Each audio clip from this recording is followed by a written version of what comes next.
autre pays dans le viseur de Donald Trump. Il s'agit de l'Iran.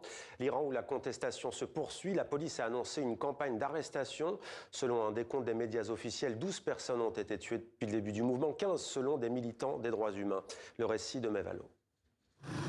Des cercueils recouverts des drapeaux américains et israéliens. Faites attention à vos soldats, dit la banderole. Déployée place de Palestine au cœur de Téhéran ce week-end.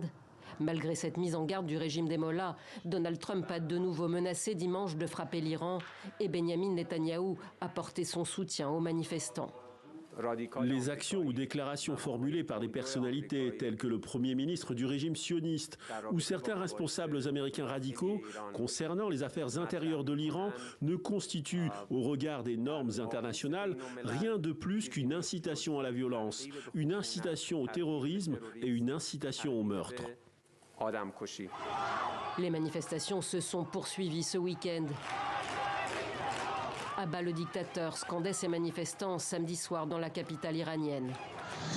Cette vidéo amateur montre un rassemblement le même jour dans le comté de Malek-Shahi, dans l'ouest du pays, réprimé à balles réelles.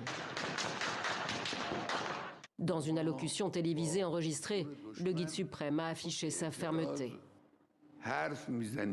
Il est inutile de dialoguer avec les émeutiers. Ces derniers doivent être remis à leur place.